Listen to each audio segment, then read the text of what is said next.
Hello, and welcome to Big Yap Energy, a weekly yap sesh with your new besties. Join us to yap about everything books, pop culture, motherhood, and everything in between. Sit back, grab your favorite beverage, and let's chat.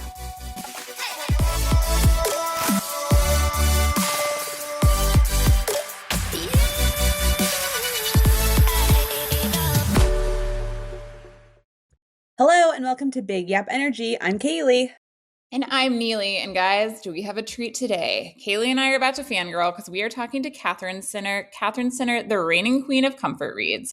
She's the New York Times bestselling author of over half a dozen books, including How to Walk Away, Things You Save in a Fire, and What You Wish For. Katherine writes laugh and cry books about how life knocks us down and how we get back up. Her books have made countless best of lists, including Real Simple's Best Books of 2020, Amazon Top's Book of 2019, Goodreads Best Books of the Year, and many more. Katherine lives in her hometown of Houston, Texas, with her husband, 2 kids, and their fluffy but fierce dog. Hi, Katherine. Thank you so much for being here. I'm so happy. Excited to be here. Thanks for having me. What a dream to have you on the podcast. So I started reading your books maybe a year ago. Somebody on TikTok was like, if you haven't read Katherine Center books, and I was like, tell me less, and just plowed through them. Because it's like a new show, right? Like I love to find an author I haven't read and then binge it. Like I'm never going to be allowed to read a book again. Yeah, oh my gosh, that's so funny. That's so good when that happens. And then I'm out of them and I'm like, oh, now I just have to wait like everyone else. Now what? I think my first book of yours was Things You Save in a Fire. No, How to Walk Away. Mine was How to Walk Away too. Oh my gosh. And this was when I was like, probably like, this is maybe like 2018-ish, because I was like a baby bookstagrammer. And I think I remember like, and it might have still been Katie at SMP. And I was like, somebody gave me an arc. Like I have made it. Like I have made it in this world. I was like so thrilled. And I still like have a hardcover like on my shelf. I keep like my very favorite ones like on my shelf. So I have a hardcover on my shelf and like could still tell you like the plot of that book, which really is saying something because my memory is not great. And Kailey and I actually we talk about this a lot because I will read a book and be like, I give it 5 stars. I love it so much. And if you ask me 2 weeks later, I'm like, I cannot even tell you what the main characters are. But I do feel like your books stick with me. It's like you, Ashley Poston, and obviously Jessica Joyce, who I worship as a human. And I do feel like there are certain authors that like you can remember. And then there are ones that I'm like, I don't know. I loved it. I can't tell you anything about it. Well, loving it is good. That's the main thing. Details, come later. Neely, did you read the Love Haters from last year with the Coast Guard rescue? Okay, so I have a funny story about this. So we were in Cape Charles last summer. So that's like off the eastern shore of Virginia. And there was like some festival or something. And they were doing a Coast Guard rescue. Oh. And I had just read the Love Haters. And I was like, oh my God. And again, I can't remember his name. He was so dreamy. He was so hot. Hutch. Yeah, which is like that's a hot man name. So I was like, guys, but then my friend's like, where's George Bailey? See, we can remember the dog. Like we're watching, I'm like filming. I'm like, guys, this is literally just out of the Katherine Center book. And they're like doing like the rescue and all the kids are like, yay. And all the moms are like, and we were like living for it. And I was like, this could not have like, because I had just read it and it was so perfect. And I was like, Can you imagine though naming your kid Hutch and them growing up to be a loser? Like, can you even imagine you name your kid a name and you're like, okay, I was a big Beverly Hills 90210 person, like original run of Beverly Hills 90210, one of my all-time favorite shows, might be problematic now. Don't care. We'll watch the whole thing. So in my head, since then, the name Luke is a hot guy name, right? Mm-hmm. Like you are named Luke, Dylan, either or hot guy name. And I have yet to meet one who's not. And I'm like, it would ruin me. I would be unwell. But Steve, no. Hutch is a hot guy name. Hutch is a hot guy name. And that's a thing. I agree. I got that name from a woman who I know who works in a bookstore, a local bookstore in my town called Blue Willow Bookshop. And she has a son who she named Hutch. And he is now at the Naval Academy. Like he's a real military. Of course he is. Of course he is. When I was trying to think of what's a name for my military love interest hero guy, I was like, oh my God, can I use your son's name? Can I just borrow your shout out to the real life Hutch? Does he know this? He does. He does. His mother has informed him. And yeah, his mom came to an event that I did, and we all were like cheering for her. Like, thank you for that. Can you imagine though, when he meets a girl who's a like, what a way Katherine to beat Center up women. fan? Yeah, that's going to be. He has his story. He's like, so I see you're reading that Katherine Center book. Like, y'all, it's going to be a thing. You have to update us. If this is a meet cute that turns into, I need to know. I'm waiting. Yeah. Should we do ones and fives? Let's do it. Neely, you go first. Y'all, this is I'm laughing. It's not funny. So my 6-year-old daughter, I want to preface this by saying she has her ballet recital this weekend. Very excited. She's been waiting because some of the girls get props in performances and she's never had a prop and has a prop this year, right? So we're waiting. The dress is purple. Very excited. She sprained her foot yesterday at school. So I get a text from her teacher at like 2:15 and immediately I'm like, oh, she did something naughty. No, she's like, so Charlotte hurt her foot at recess. She's like, because they had extra recess yesterday. So this wasn't, of course. And so they were on the seesaw and her foot got caught and then it came down on her foot, right? So I pick her up from school. She's limping. And in my head, I'm thinking, maybe she's just milking. Like, you know how kids are like, it's like my kids will like have a scratch and they're like, I need a Band-Aid. And I'm like, right. I don't even see red. You're fine. So there's like 2 steps down out of the door. So she's coming out. I see her limping, falls down the steps. Okay. I'm like, I'm literally standing here like, what is happening? Like, what is wrong? We love a dramatic queen though. I mean, it was, and I think honestly, she started crying mostly from embarrassment of falling down those steps, which honestly, like, same. I think that I would cry purely from the embarrassment factor. So she has tumbling after school yesterday. And I'm like, well, let's like go to tumbling and like try. Like, if you're in pain, you don't have to do it. So like she gets dressed, she goes out there and I'm watching her and she's just not putting weight on that foot at all. She's like hopping around and I'm like, just come sit with me. Like, so she came over crying because the teacher at first was like, no, you cannot go. I'm like, let her come sit with me. Right. She's because I don't stop. She was like, I want my mommy. And the teacher was like, you're fine. And I'm like, I literally mouthed to her. I'm like, you don't need to listen to her. You come to me. So she's coming to me. She's crying. Last night, crying, can't put weight on her foot, loves to take a shower, is like, I cannot stand in the shower. I need to take a bath. And we're like, this is probably not her faking it. So we're like, all right, let's see how she is in the morning. So Andrew, my husband, takes her to urgent care this morning. And they're like, well, it's a bad sprain. But if it's not better in a week, we need to get more x-rays because a fracture wouldn't actually show up this fast. And we're like, cool. So anyway, I call her ballet teacher and I'm like, Kelly, what can we do? I was like, she has to still be in this performance. And she's like, I'm going to have her stand on the stage with Miss Fiona, like, because they're still little, like models the dance for them, like to the side. And so she can still do like the arms and stuff. Charlotte's thrilled about this because now she's closer to the front of the stage than she would be in the performance anyway. So like crisis averted there. Also has 4 soccer games left to play this season. I'm like, that's probably not happening. Because the urgent care doctor is like, yeah, like you can't actually do anything because it will make it worse. And then you will like probably break it.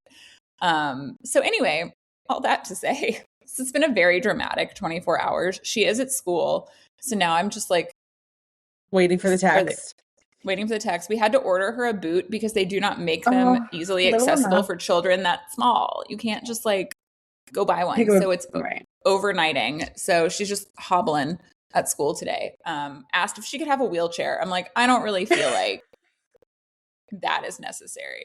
But they gave her one at urgent care. I have to show you all this picture. Oh, she probably would have loving. She's like, look at this face. She's like, hell yeah, look at me in this wheelchair.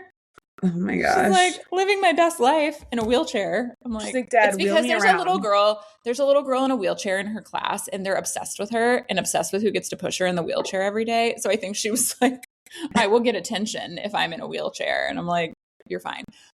My 5-star, because I promise there is one in this, is that because Andrew took her to the doctor this morning, Liam and I walked to school and I don't get a lot of one-on-one time with my 9-year-old son. And so we had like a nice little leisurely walk to school this morning and it was beautiful outside. And it was just like, I love when I get to just like have moments with him, even if it's like 10 minutes. And I know like, it's like if you have more than one kid, you get it, right? Because it's hard when the second one comes along because then it's like, I mean, she needed me from the beginning, obviously.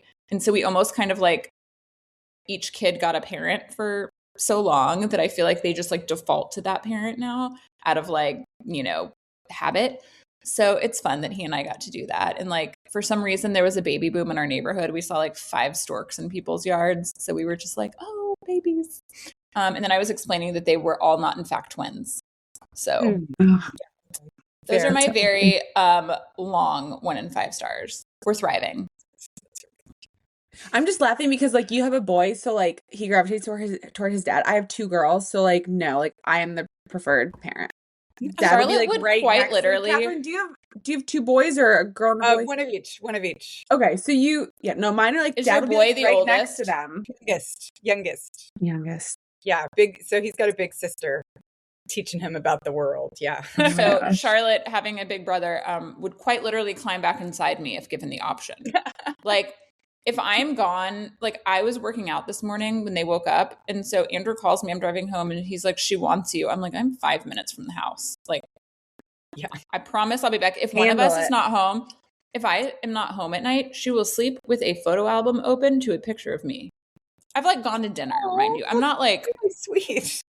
It's sweet, but I'm also like, I'm worried. Like, will she go to college? Like, she will. That's a long way off. You'll get there. You will. I know she'll be hating me by then, and like I can't wait. Through the teen years. That's a whole other thing. Mine are grown. I'm ahead of y'all on all that, and it's a long journey. When they're that age, you can't imagine that they'll ever not just be little animals, right? No, I mean, Liam at 9 and Kailey, I don't know if you're experiencing this. 9 has triggered some sort of new attitude that we have about everything, and everything is our fault, not his. Like he was doing math the other night. He's like, you have no idea how hard this is. And I was like, I in fact do know how hard 3rd grade math is, but thank you. Yeah. So fair. Oh no, we're sassy. My daughter's 8 and it's just like everything is a fight. But I also keep getting fed, Catherine, these like Instagram ads of like, or not ads, like they're like memes and reels of people being like, I'm 83. Like I wake, she's like 33, but she's like, but now I'm 83. And in the future, like I wake up and like the house is quiet. Oh. And like no one needs me. And there's like no laundry anywhere. And like and I'm like sobbing. It's like my husband and I go for a drive. Like there's no like fingerprints on the glass. And there's no like toys. So, I'm not stepping on Lego. And I'm like weeping. So I'm really trying to erase it. Because we're in good phases where like no one's in a diaper. No one's taking a nap.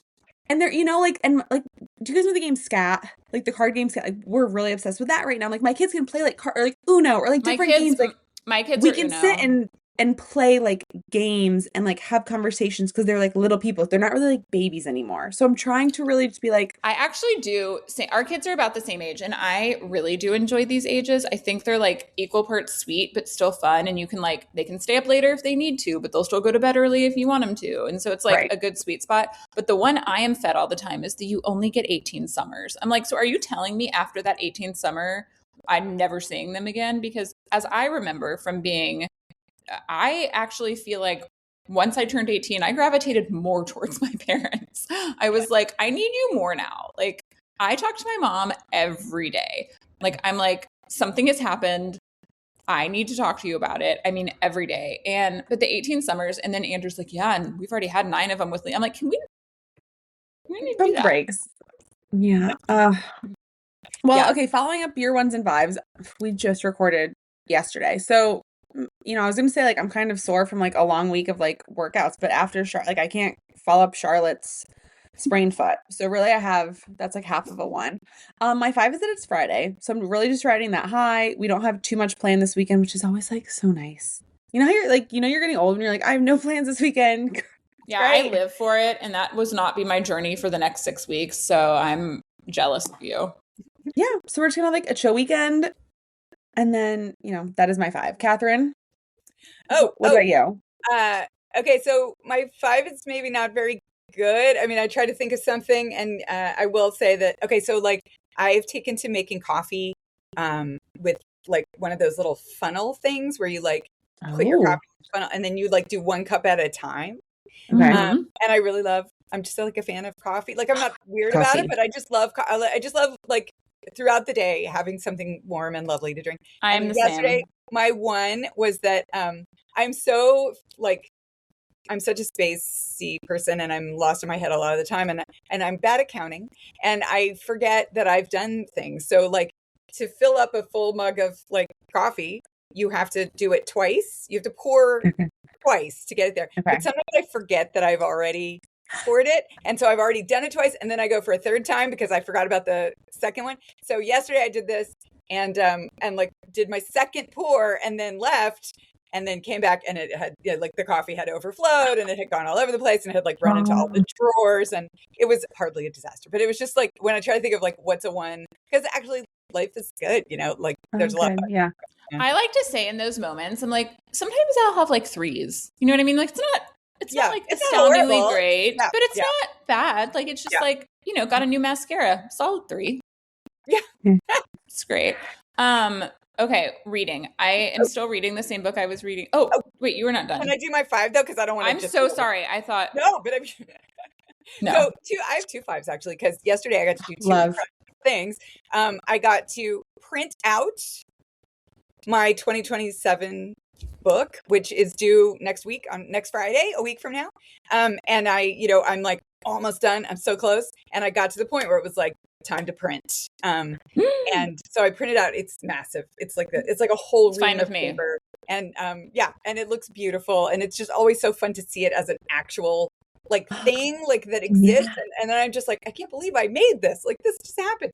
And I usually print it pretty consistently, like, you know, every month or so I'll print a new version. I'll write all over it and then I'll type those changes back in. But I hadn't printed lately because I've been just racing and I was like, I don't have time for that. I'm just going to keep working. And then, so yeah, it was just like a weird, like I felt like my heart sort of was like fluttering just to see it. Like it was just so thrilling to see it. And I'm very excited about it too, like the story, because you kind of never know. When you start a story, like, you know, you love the idea, you know that you love the characters, but you don't know for sure that you're going to like find the magic, right? Oh, you don't know for sure that it's going to happen. And when it does, when you get to the end of that first draft and it's like, okay, yeah, it's here. Like it's alive. There's a big roaring furnace in the middle of the story and everything is doing everything it's supposed to do. It's like so thrilling. So that's a 5. And then one other 5 is that I got to do an event last night with Sally Hepworth, the writer.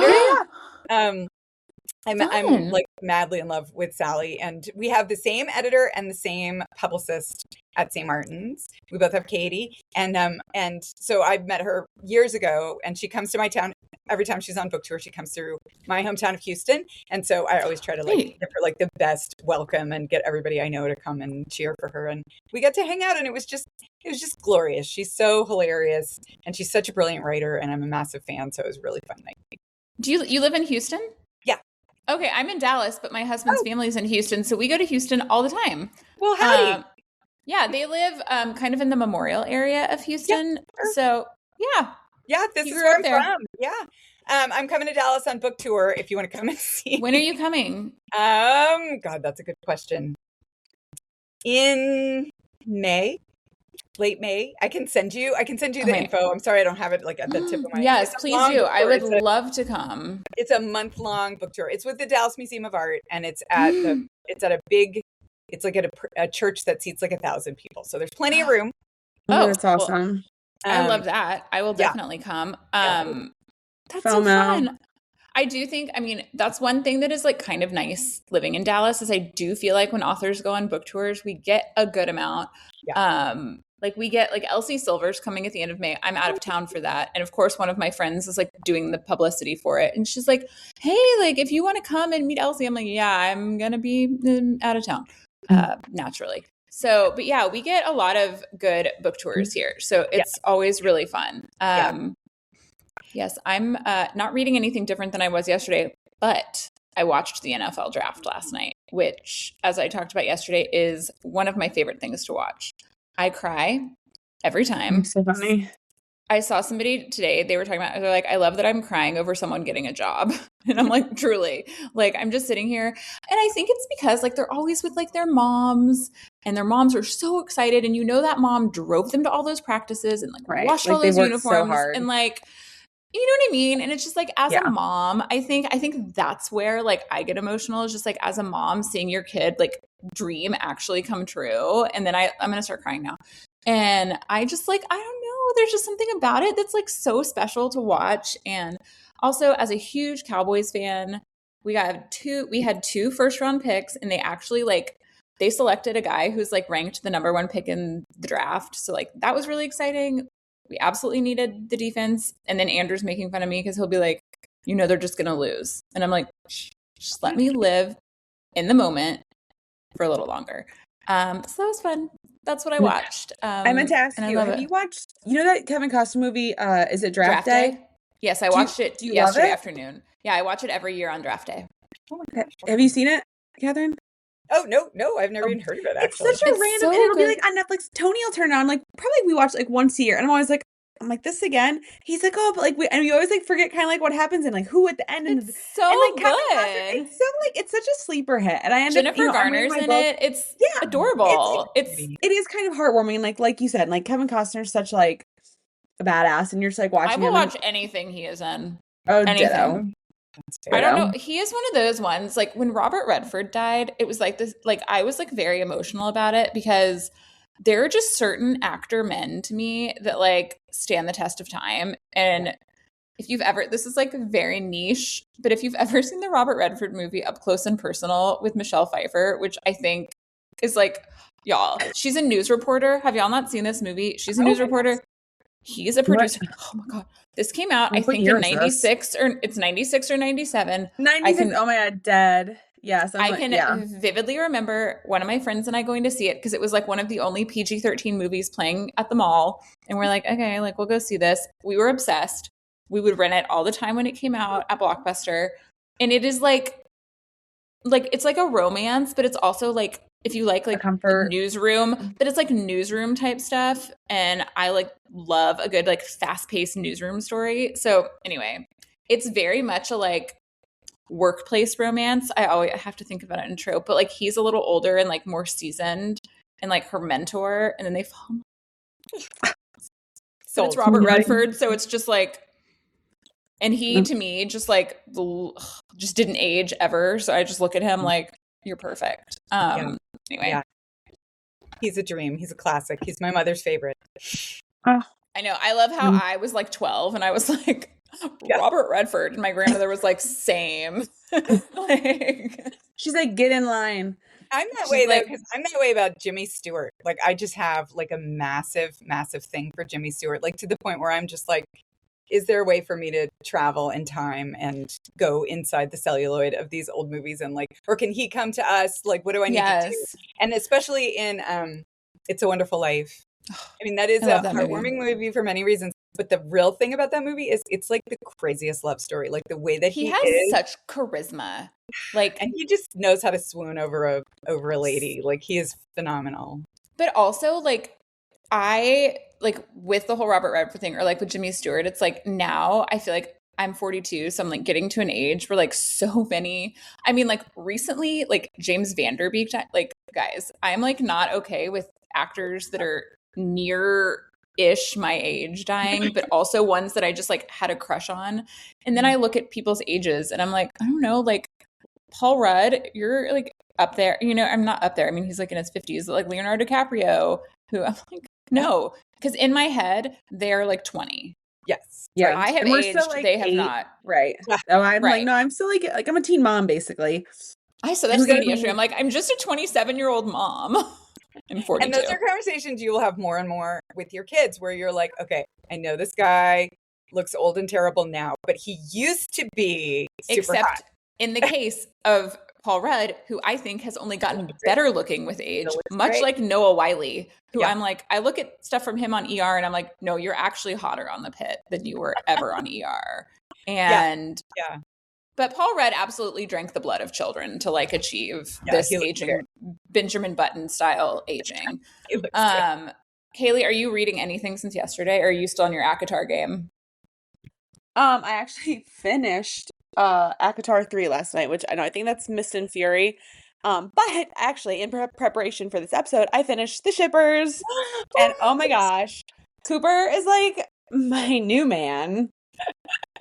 He, like, we won't get into like spoilers, but like, wow, he was so down bad for her from page 1, and I was into it. I was like, does my husband need a vest? Like, Yeah, like it was, and and there was a point where I knew, and I was like, oh, and I was like, oh my God. And I am not usually like an armchair detective. I just will like read blindly, and I'm just like along for the ride. I'm really not trying to like figure things out. And then it kind of hit me, and I was like, this is perfect. And they I had such actually good, hate this is like figuring things out. same. I just don't like lead me blindly. I will just say I loved like their banter from page I love 1. good banter. And that's why, like, and we'll get into the questions here. We've really like yapped a lot. Like, does it come like, is that you do such a good job of like creating the chemistry, and especially in this book, like just their dynamics. Like, do you find that sometimes you're like, your love interests, they just like click? Yeah. Yes. And it seems like these ones really did. Like, it seemed like this book, and I loved your like author's note in the beginning about like loving love and like the love stories and how we all need a love story and like why we read romance. But this one just seemed like it really like flowed for you. Yeah. Yes. 100%. That is fully true. It is the most fun I've ever had writing a story. And it wrote itself, honestly. Like, it was such a weird thing, but I didn't even really have to try. I would just hang out with these guys, and they would start like joking around with each other, and I would just take it down like it was dictation. And I think it's for a couple of reasons. One, how much chemistry your characters have always kind of depends a little bit on who they are as people. Sure. And then what situation they're in, right? That's where the chemistry, as far as I'm concerned, that's where it comes from. Mhm. It's the tension between how those sort of three things interact, these two people in this situation. And if it's a good situation and they're the right two people, it's going to just roar to life. It's just going to have a fire in its heart that's just lighting everything up. And sometimes you think it's a good situation, and then you get in there and you're like, oh, this isn't really lighting up the way I wanted it to. And then sometimes you think it's a good situation and it's even better than you imagined. And that happened to me with the shippers, because I had never tried to do like a childhood friends to lovers kind of story arc before. It's my first time to ever try that. Which Neely really... So childhood friends to lovers is my absolute favorite trope. Like, childhood friends to lovers or second chance romance. And if it's childhood friends, second chance romance, like they kind of dated and then there was like that's all I want to read. I just want people to continuously write this trope, because to me, it's the most fun when they have a history. Yeah. Like, I love a long history between two characters, because I do think that it helps the chemistry and the banter and things like that, because they knew each other as different people. You know what I mean? It's like, you're obviously not the same person you are as an adult that you were as a teenager or even your early 20s. I mean, I don't feel like I was the same person 5 years ago, but having that...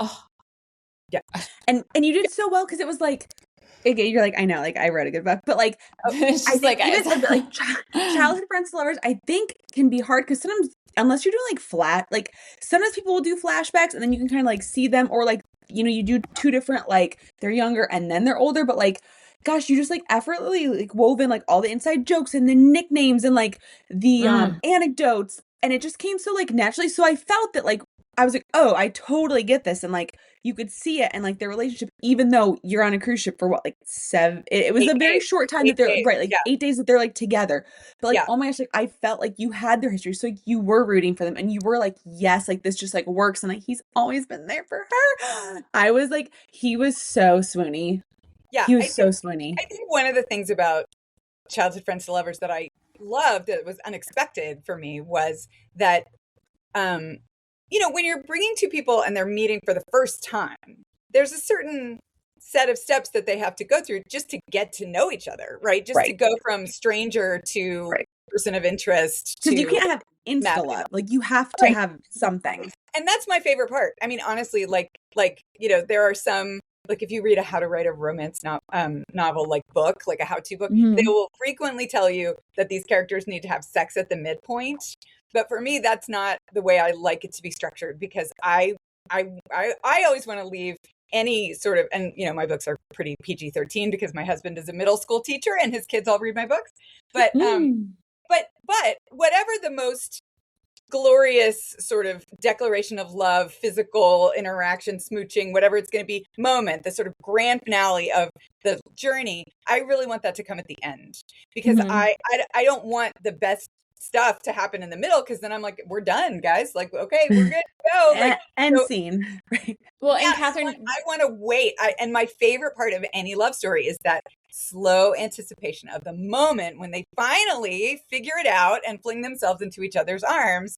And with the shippers, it was fun because from page 1 and from chapter 1, when Cooper walks into her wedding on her wedding day, they already know each other, right? They know each other really, really, really well. So there is no buildup of like, you're a stranger, like, should we go to coffee? Like, there's none of that. It's just, he already knows her, he already loves her, and it's just, you know, the story is about them going from the shift from we love each other but we're friends to we love each other and we're madly in love with each other, and that allows you to start in a whole different place, and it allows you to do all kinds of different deep dives. You know, he's got her in a headlock in chapter 2. It's fun. I know. Did you? So you said your husband's a middle school teacher. So when I was in middle school, I read Forever by Judy Blume, and which I'm actually pretty sure is what started my journey into just like loving books. I mean, I obviously read like Babysitter's Club and stuff, but somebody brought Forever to school one day, and then we all read it, and we all got it passed around. And have you read it, Kailey? Yes, of course. Oh, yes. Oh, Kailey. Yeah, forever ago. Yeah. Okay. Yeah. Yeah. And I will say I loved the Netflix adaptation. If you haven't watched it, it's phenomenal. God, it's so good. It obviously takes place like in modern day, and it's like a little bit different, but I really liked it. And I'm a huge Judy Blume fan just in general. I think like she was such a formative author for me for like very many different stages of my life, from like, you know, Tales of a Fourth Grade Nothing into like Forever, things like that. But it's funny you say that. Oh, sorry, what? I was just going to jump in and say, I met Judy Blume when I was doing research for this book, because oh my gosh, on a cruise ship, and we took a cruise for research, and we cruised to Key West, and she has a bookstore in Key West called Books and Books, and she was there. Oh, that's awesome. To meet her and hang out and get a hug, and she gave me a I copy. think that would honestly be like my ultimate celebrity meeting. Like, I think I would be more wowed by meeting her than like possibly meeting Barack Obama. That might be like a second. She's right there in the bookstore. I just think she's so awesome.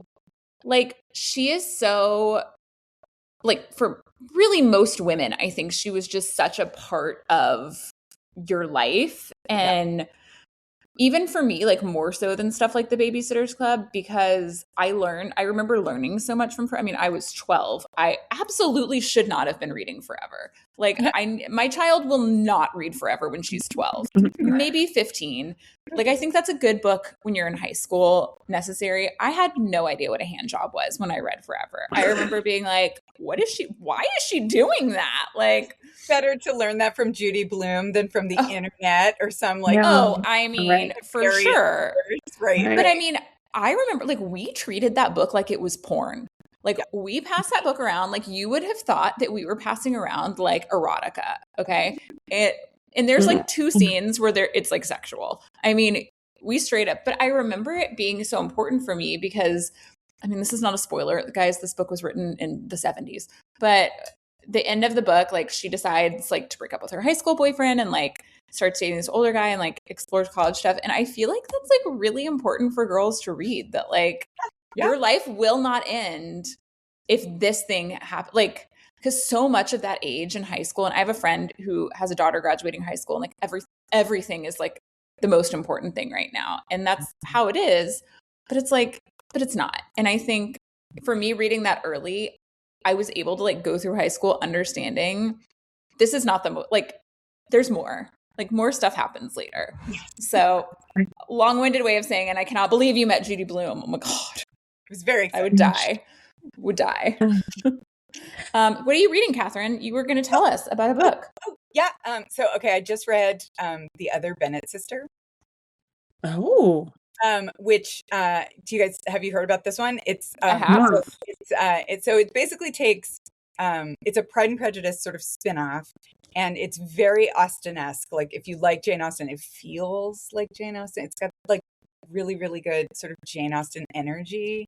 And they take one of the other Bennett sisters, Mary Bennett, and do sort of the Pride and Prejudice story from Mary's perspective, and then also take it sort of past where Pride and Prejudice ends. Lizzie gets her happy ending, but then Mary goes off to London to stay with her aunt and uncle. And really once she gets away from her family, her whole life just starts to shift, and she starts to get a better sense of who she is, and she starts to spread her wings. And, she has always been overly criticized by her mother, who is a complex and interesting character in the book, but is hard on her. And her mother, who sort of only values like physical beauty and sort of conventional charms. And Mary is sort of brainy and thoughtful and is always reading. And her mother just cannot see the value in any of those things, and thinks her daughter is like frumpy and like is such a disappointment, and who's she even gonna marry? And so you kind of like, I love a story like that. I will always, always, always like go all in with a story like that. And then I love to see Mary like figure out who she is and who she wants to be in the world, and spread her wings and come to like treat her own self with kindness. And of course, there's a delicious love story that develops. Oh, we love that. And with a very, very, very sweet-hearted, lovely man named Tom Haywood. And the other thing about this book is that it has now been turned into a BBC miniseries that's 10 parts, and it has not yet come to the US. So I have not seen it, but what I have done is obsessively watched fan videos on YouTube, because that would be me. It's really well done. It's so well done. Like, not only watched them, but also like texted them to like everybody I know. Like, you're going to need to be watching this. I need you to be obsessed with this with me. The girl that they cast to play Mary is so lovable and such a great actress. And you just see her like in any scene that she's in, she'll have like 10 different emotions go across her face. And she's so relatable, so vulnerable. And you just love her. You'll have to post about it when it's available here. Yes. I am loving this so much already, and I haven't even seen it because it doesn't come till May 6th. I'm loving it so much already that when other people are posting it, like on Instagram, and it comes through my feed, I'm like jealous. I'm like, that is my show. What are you doing? That show belongs to me. So it's a crazy, and this doesn't happen to me that often. Like, I'm always looking for this feeling of like falling madly in love with a story and just feeling like it says something important about humanity, and not just all of our humanity, but like my own personal humanity. Aww. And the book was great. I really, really love the book. It's got all that sort of calming Jane Austen energy. And then, I think the miniseries is going to be just as good, or possibly even better, because the casting is phenomenal. And also they had 10 episodes, so they worked in some extra stuff that's not in the book. Oh, that's fun. Delightful. Okay, so May 6th, you're going to be busy. I know. You're like, don't call me, don't text me. Cancel all plans. I know. But like, okay, were you a Downton Abbey person? Did you ever watch Downton Abbey? I was a Downton Abbey person until Anna, the housekeeper, got RAPED. And then I was like, I think I'm out. I was here for the tea and crumpets. I was not here for like gritty misery. It got really sad. But so with Downton Abbey, it obviously like would air in Britain first, and then like we would get it later. And I can remember I was like sick or something was going on, and my husband was like, I'm not going to say how, but I have the new episodes. And it was before, and I just remember being like, oh, you are so hot to me right now. You just got me these episodes so early, because I mean, it would be like months and months before it would air there like in like December, and we would get it in like June. I mean, it was so long. I mean, thankfully this was before TikTok, so very little was spoiled for me, but I was such a Downton Abbey fan. I actually haven't even seen the newest movie. I'm kind of one of those people that like when a show is over, I need them to stop. Like, I feel like the more they add to it, it's like Sex in the City. The more you add, the worse it gets. I never saw any of those movies. I was like, I'm just going to let it be what it was. with Sex and well, and like first that's the thing. I didn't mind the first one. It was a My little long. problem with the first Sex and the City movie is that she ends up marrying him at the end. And I feel like it's a very bad message for women that like if you like just stick it out and be miserable, eventually he'll come around, but you're going to have to do it on his terms. And I just think like she was too old for that nonsense. You know what I mean? Sure. Like Yeah. I get it when you're 32 and like this is like the first like big love of your life, but I'm also like Carrie, like we've done this for too long. The second movie was silly, and then I watched the first 4 episodes of the series, and I was like, this is such garbage nonsense. They have ruined all of these characters, and I was like, I am done. And so now I just pretend it ends when the show ends. Yeah, I do that a lot. Yeah, I'm like very easily spooked by sequels because it's like I only read the first Twilight because I love the first Twilight. Like I stayed up all night, and my babies were little when I read that. I like started reading at like 11, and I stayed up till like 5 in the morning, and then the baby, like I gave up a whole night of sleep, and I had so much fun. I was like page turning. But it was your husband's like, he's what? You're like, he's a vampire. We're like, just it was like such a great reading experience that I just didn't want to read. Did you see the movies? I think I saw the first movie, but no, the movies do get progressively better. The story gets progressively worse.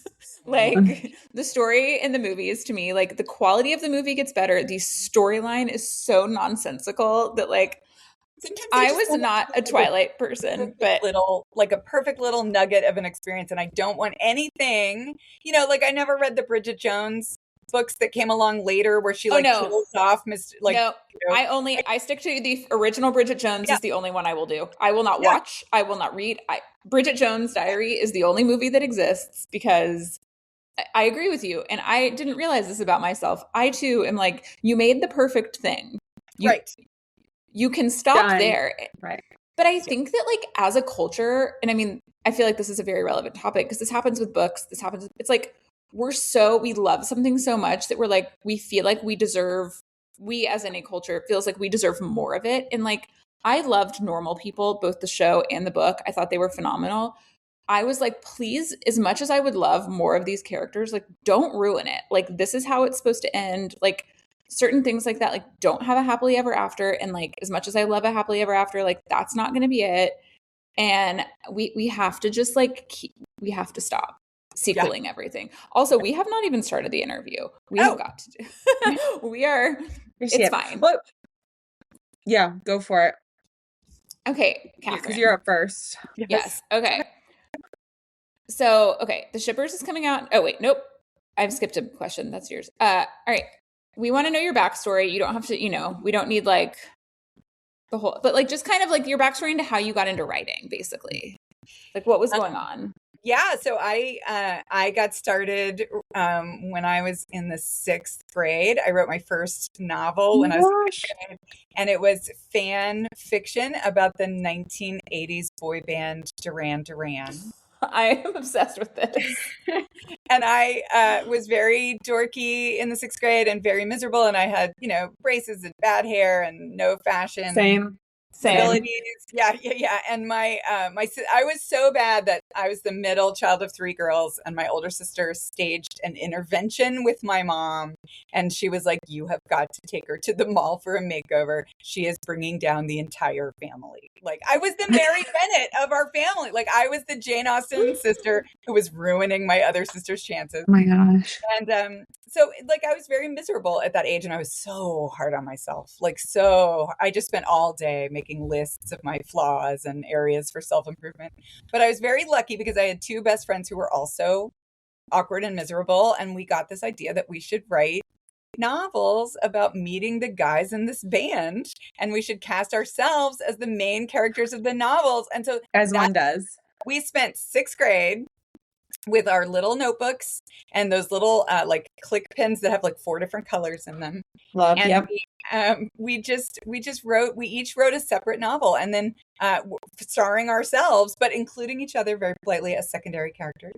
And then on the weekends, we would get together and we would have sleepovers, and we'd put on our PJs and pile into somebody's bed and open up our novels and read them to each other in installments.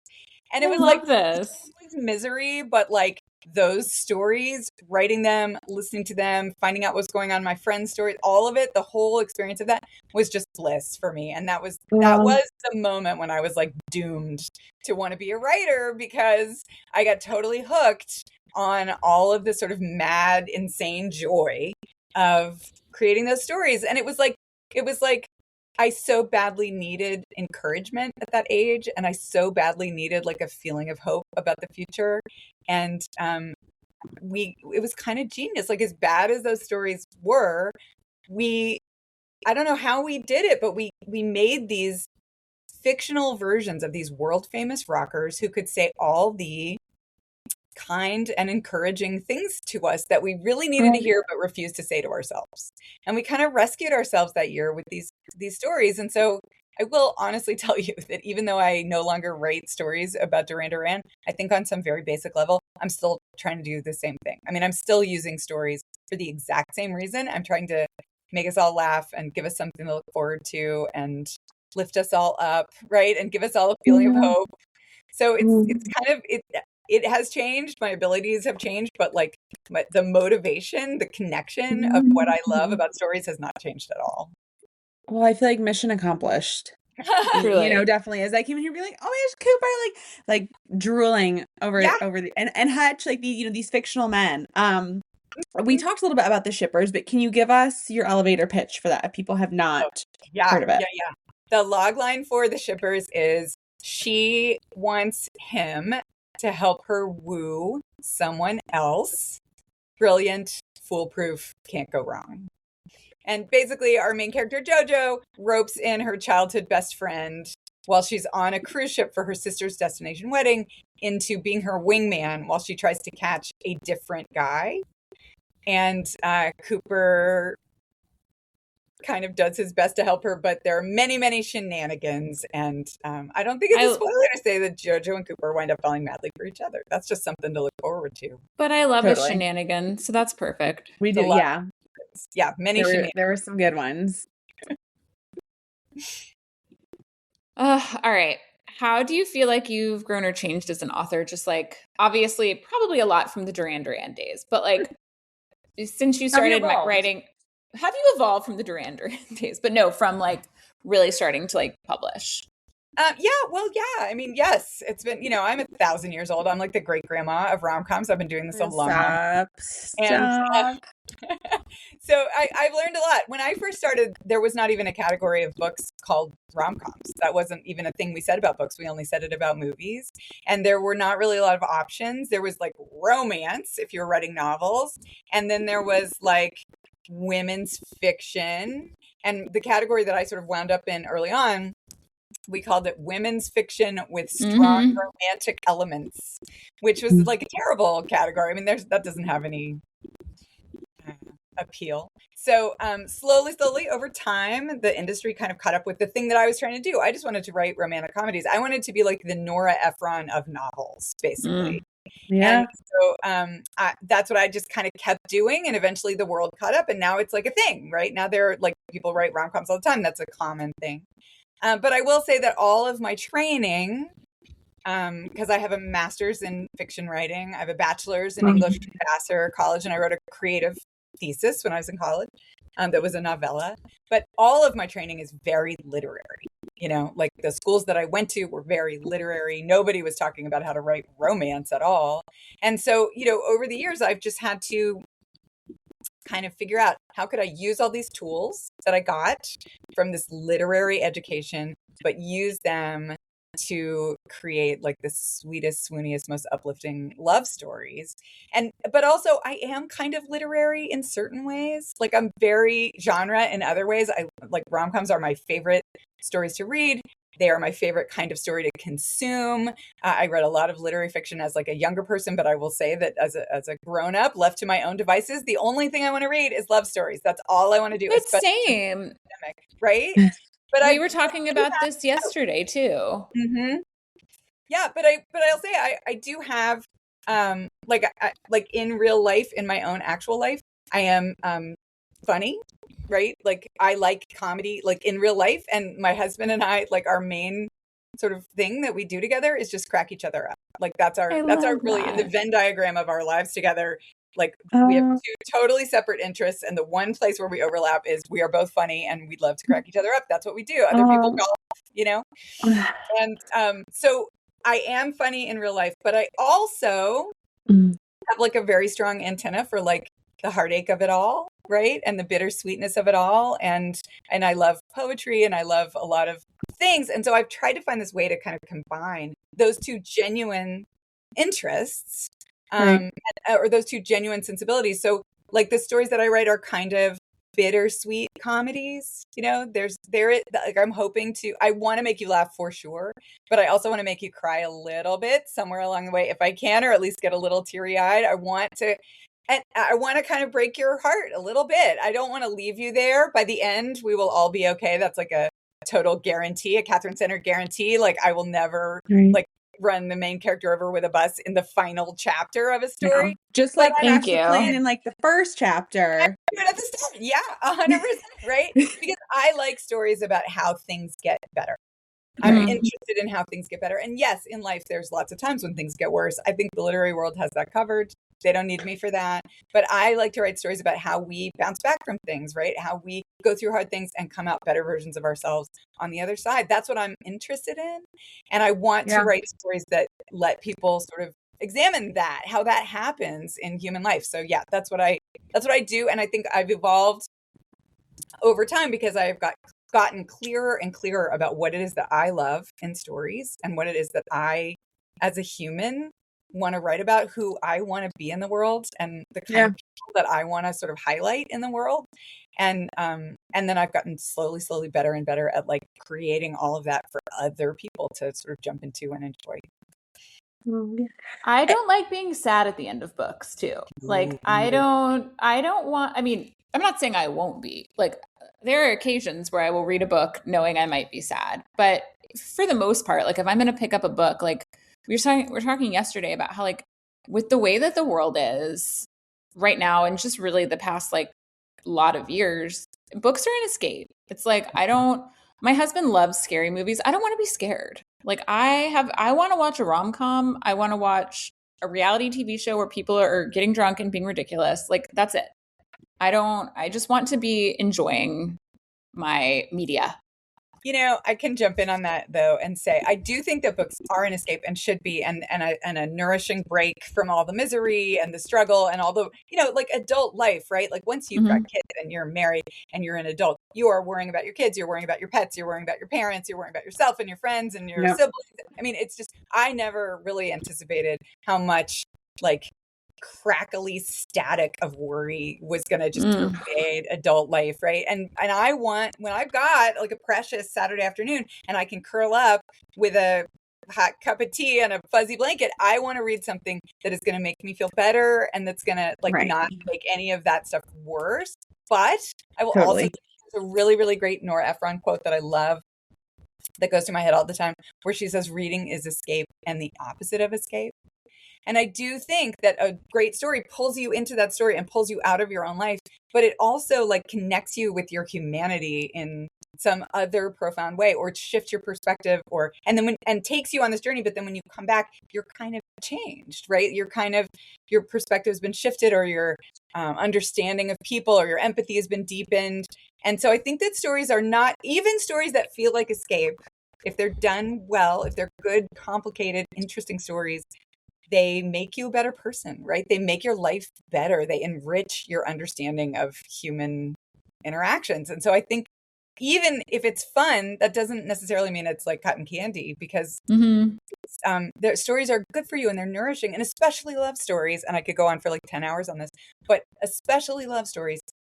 Love stories are built on pro-social human behaviors. Like love stories are built on people learning how to be better people. They are built on people who were bad at love getting better at love, and we get to watch that happen in real time, and that's what's fun about it, right? So they have to learn how to forgive each other, and they have to learn how to listen to each other, and they have to learn how to caretake, and they have to learn how to empathize, right? And they have to learn how to take each other seriously and value each other and be kind.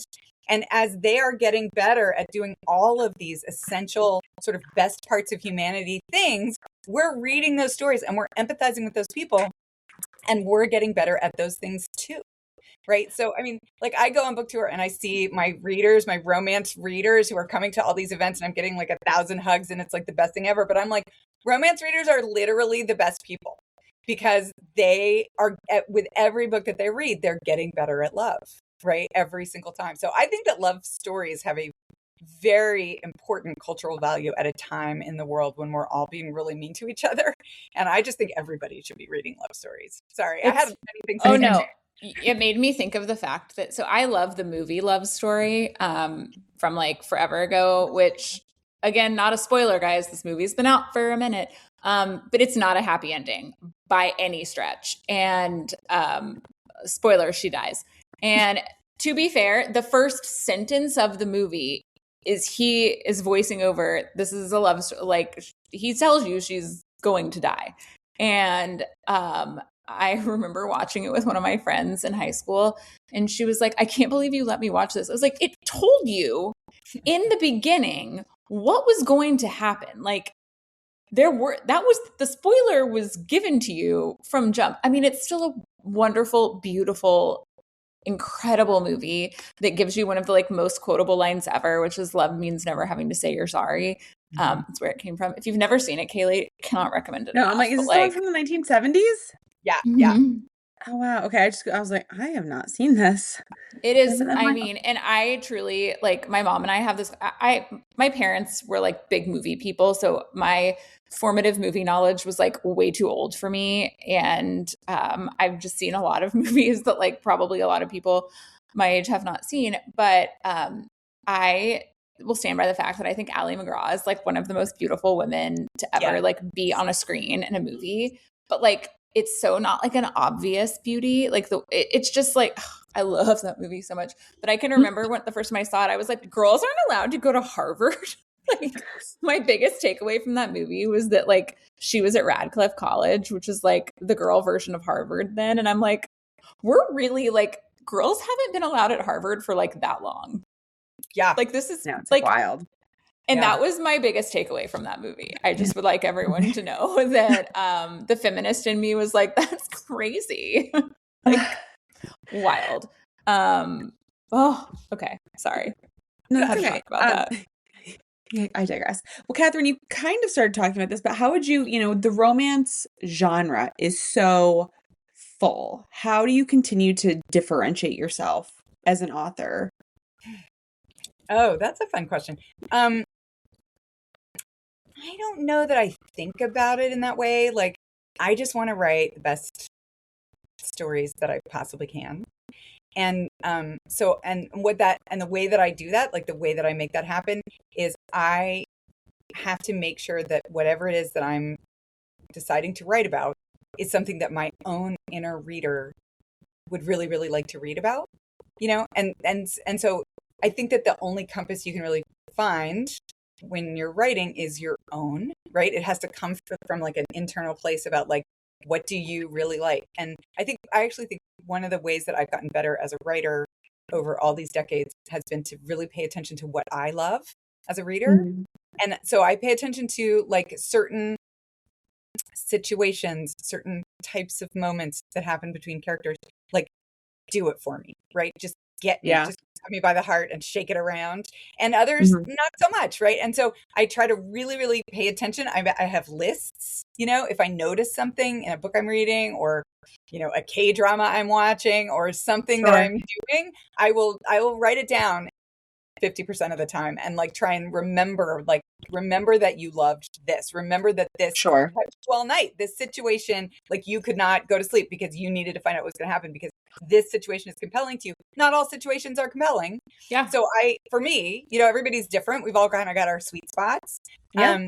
So I try to So I really try to pay attention to what it is that I love and whatever it is that's page turning for me. And I try to put those things into stories that I'm writing. And then once I've made those sort of big decisions about what's the situation, what are these people doing, what are the plot things that are going to happen with them, I also try to make sure that everything about it feels real. Everything about it is full of details, and that the people have, quirks and inconsistencies and human things that they do and things that they worry about. And, I layer it and try to make it really three-dimensional, because I'm kind of a tough audience. And when I am reading other people's books, like, I don't always buy it. If there's not enough nuance, if there's not enough layering, if there's not enough detail to convince me, I'll just be like, this is fake, And of course it is fake, because all fiction is fake. But I think one of the jobs of a writer is to convince you that it's real, is to make it feel real. And that's true even if you're working with a trope, even if you're doing the same sort of plot steps that have been done before. The difference between doing that really well and doing that in a way that just feels like a yawn is making sure that those people feel utterly, utterly three-dimensional, that there are stakes, that there are things they care about and want and are trying for. And we have to get on board with that and be in it with them and care about them. And the way to do that is to make them real people.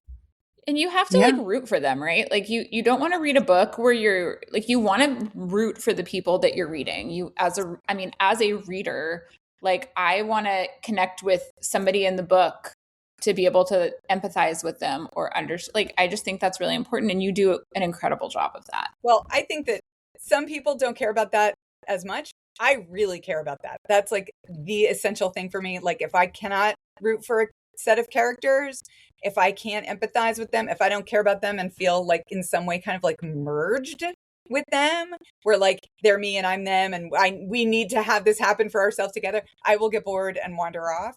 Other people don't. There are people who love books where, like, I see folks out there in the world, like, fighting for the right for us all to write, for women to be writing unlikable women characters. I've seen that. That's like a conversation topic out there. Like, women should be able to write unlikable characters. And I'm like, I agree. Women should be able to write whatever they want to write. But that's not going to be my personal fight, because I want to write characters who are maybe not likable all the time, but certainly very compelling. And I want to write about characters that we can relate to, right? Who are engaging and who we can empathize with. And for me, that's like a number one thing. But that again goes back to that idea of like knowing who you are as a reader. Like, for me, that's incredibly important. For other people, not so much. They're writing different kinds of stories. But for me, yeah, I want to be able to like relate. Mm-hmm. Is that hard? This is kind of like piggybacking onto that. Is that hard? Because I agree. Like, you need to be able to, I think, root for them and empathize with them and be like, oh my gosh, this is like my girlfriend, my sister, like my BFF. Like, I'm rooting for her. I'm rooting for them to get together. But is it hard to make it where they're like not so perfect, but like, there's usually like something, like even like JoJo, like her hangups. And I was like, girlfriend, like, get the nut. He is crazy for you. So like that, I feel like there has to be like a fine line as an author of like, okay, this needs to be like a real person. She can't be like hot and pretty and like, all these attributes that we as a society think like need to have, and really smart and make a lot of money and really fit and like all these things that we put on a pedestal. Right. So is it hard to kind of like humanize them and give them like because I think they always, and no one's perfect. So like, I'm not sitting here being like, they need to be perfect because like I'm perfect, but it's like, they have to have flaws, but not like too big of flaws. Like, what a fine line. Like, is that a tightrope to walk? It is. And I think, again, it goes back to, you've got to figure out where your line is on that as a writer. Right. And, sure. And like, because you don't, like, I don't.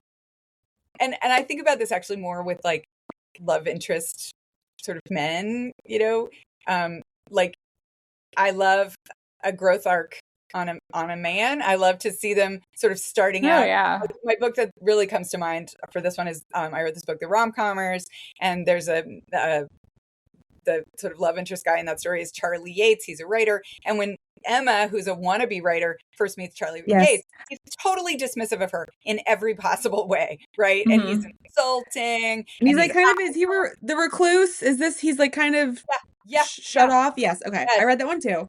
Yes. And he just like does not take her seriously, calls her a failed nobody writer, like, and they wind up having to work together, but it starts with this insult.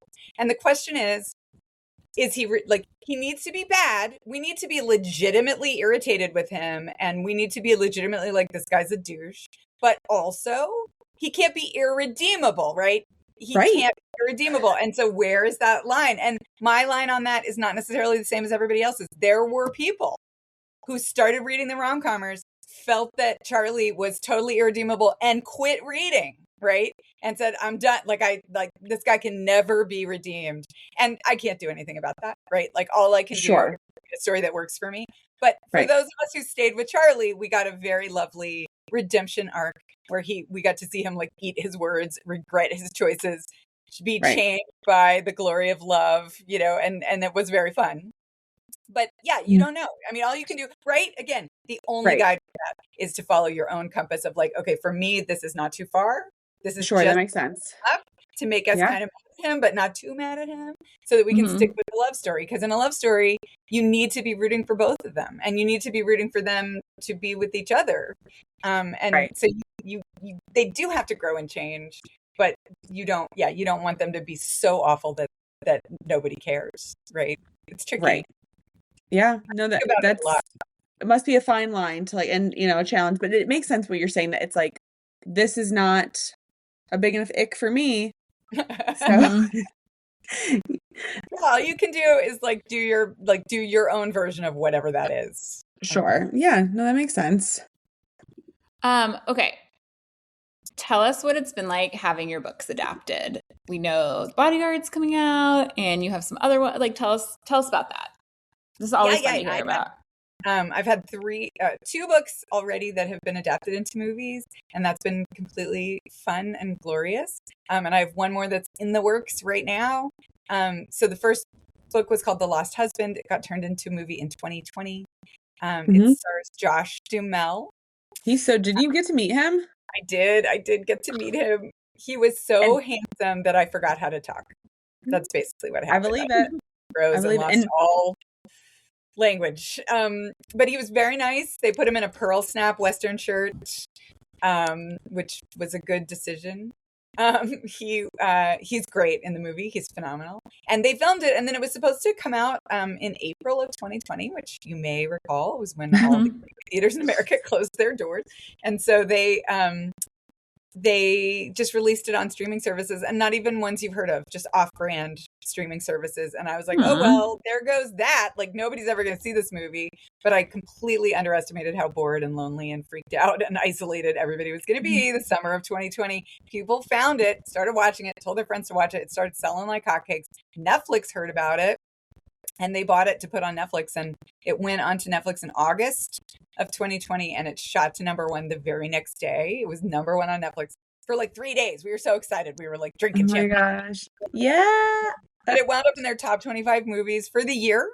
That's awesome. Based on how well that movie did for them, that same screenwriter director, who's also from Houston, we are like moms in the carpool line, buddies. She circled back to me like a year later and said she would like to make another one of my novels into a movie. And she went to Netflix, and because the first one had done so well, they were like, cool, we're in. So she got the rights to my book, Happiness for Beginners. She got Ellie Kemper, cute Ellie Kemper. I love Ellie Kemper. Yeah, she's delightful. She got Luke Grimes to play Did you meet him?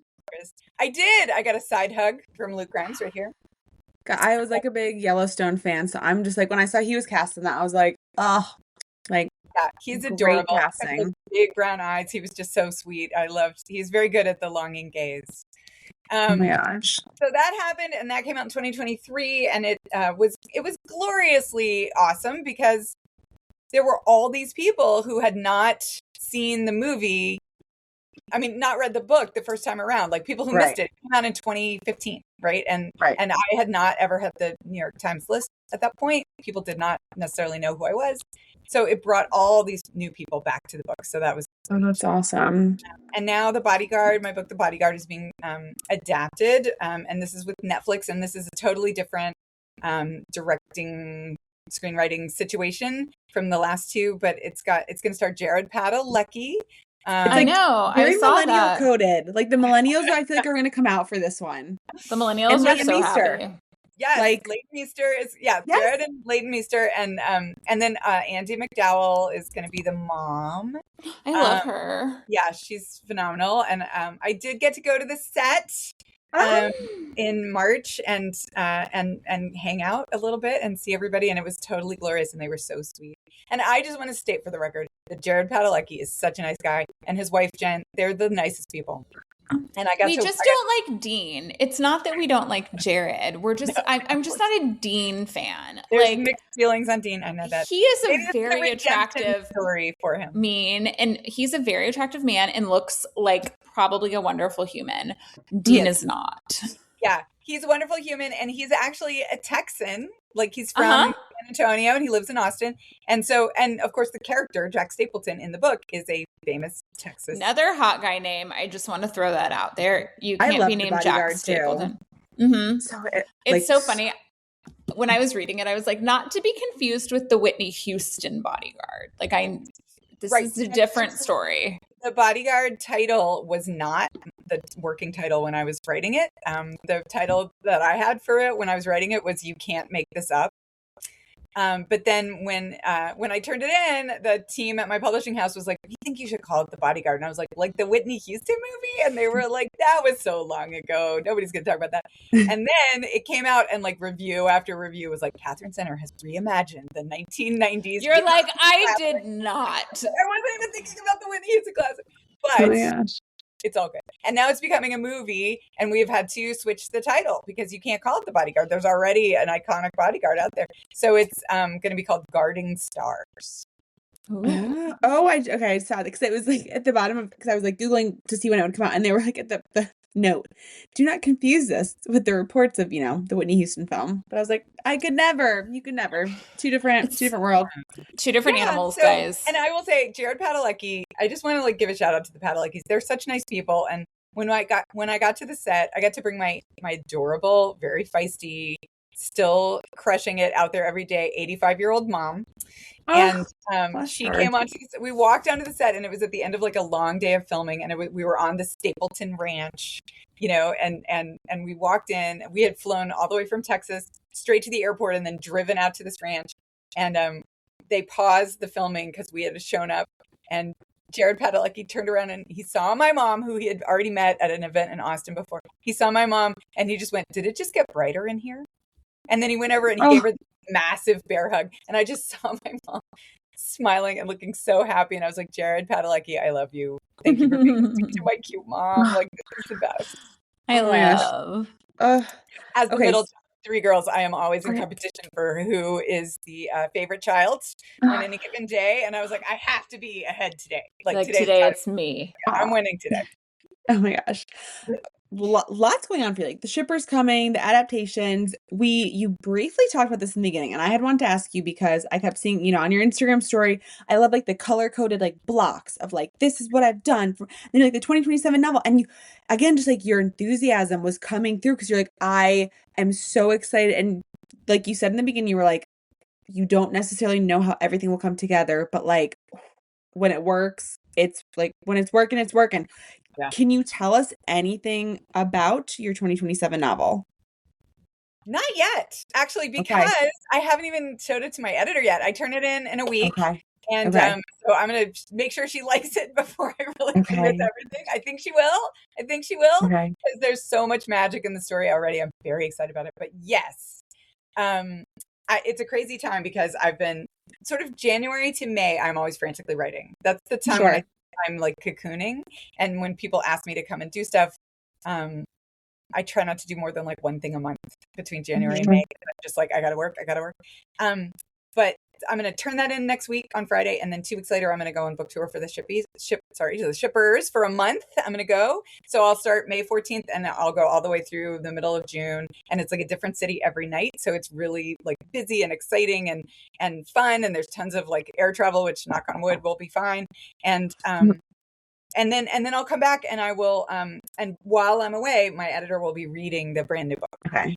And so when I get back from book tour, she will have, notes, thoughts, responses. And then I will like get in my pajamas, take a big breather from book tour, and I'll start doing like not first pass.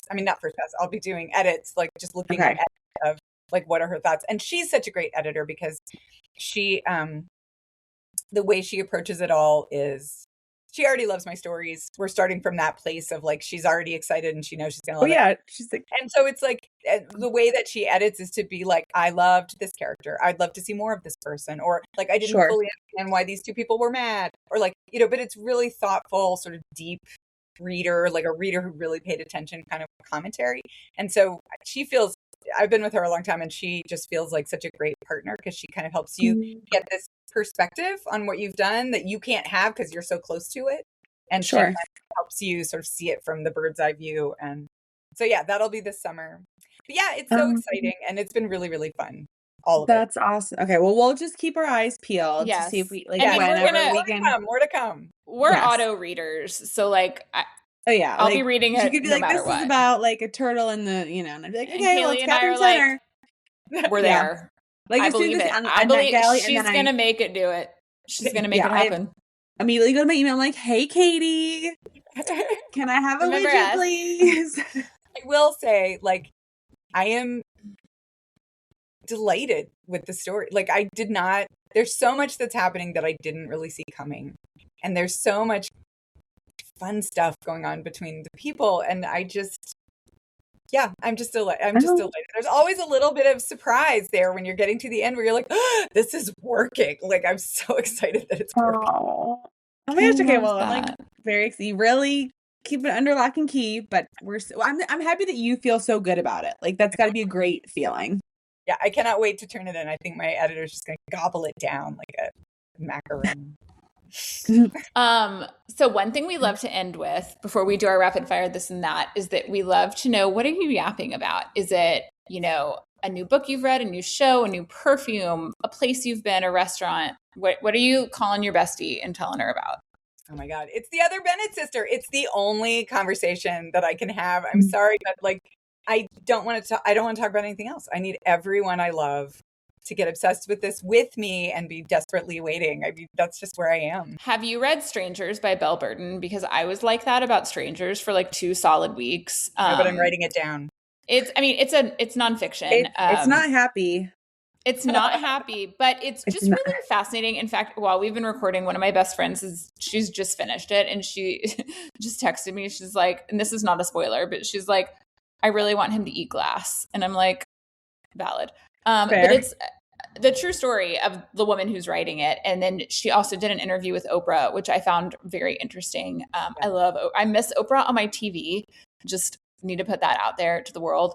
But she has like a bunch of different podcasts and she interviewed her, but it was very good. So, and I'm reading Yesteryear right now, which Kailey loved and I'm loving so far. So also recommend that. I did just think of another thing that I paused it because I've been finishing my book, but a week and a half ago, I was very, very excited about, I've just started reading the series called The Unselected Journals of Emma M. Lyon. Oh my God. These are everywhere.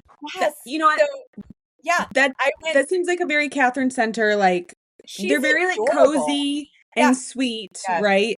Yeah. Yes. Mm-hmm. I went to, I spoke at a book festival in Hoover, Alabama, like a month ago. And I was talking with Ariel Lawhon, the writer, and she was rhapsodizing about the series at dinner. Like the way, like her whole face lit up just talking about it. She was like, you're not even going to believe how amazing it is. And I was like, just based on your face, I'm going to buy them. Like, I'm going to get them all. And I'm going to I know I'm going to love it from your face.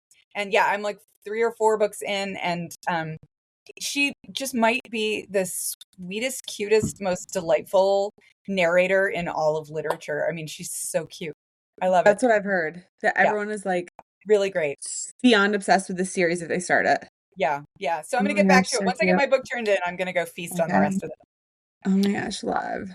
Okay, so we'll do a quick rapid fire, this or that. Okay. There's only 4. Okay. Enemies to lovers or fake dating? Oh my God. Both? Can I have both? Sure. Yeah.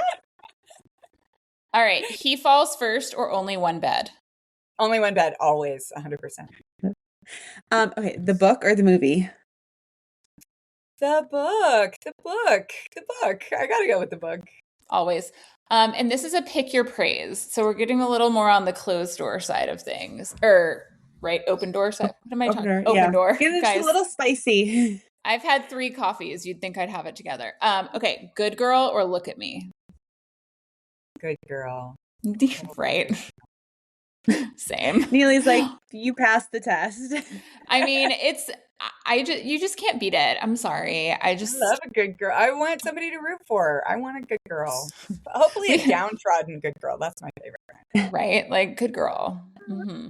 Well, Katherine, thank you so much for chatting with us. Can you tell all the listeners where they can find you? Not like physically, but just on social media. So my favorite social media is Instagram. That's kind of mostly where you can find me. And it's just at Katherine Center, just my name. And I also have a newsletter that I've been very committed to for a long time.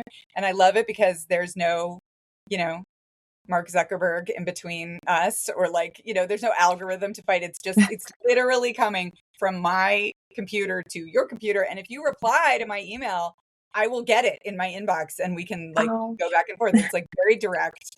And I like taking out the middleman. And I do send out, I have a little newsletter called 3 Good Things. I think the bar is pretty low for author newsletters, but I will say as far as author newsletters go, it is very delightful. And it's about cool things that I've found. Like, here's a great rom-com, here's a great song, right? Here's a great nonfiction read, audiobook. And I just recommend things to people 4 times a year. And then obviously, if there's book news or cover reveals or stuff, I send those out too. But I love my little newsletter. I take it very seriously. And I love when people sign up for that. And yeah, I'm just out there, but Instagram is the easiest because I try to post every day. I try to treat it like a sort of a Zen practice of posting something pretty often. Well, you can find the podcast everywhere at Big Yap Energy, and you can find me everywhere at Neelykins, except TikTok, where I'm Neely Moldovan. And I'm on Instagram at KMC Reads. Thank you so much, Katherine. Yay, and thank you. Fun to talk to you guys. And thank you so much, guys, for listening. And we'll talk to you soon. Bye. Bye.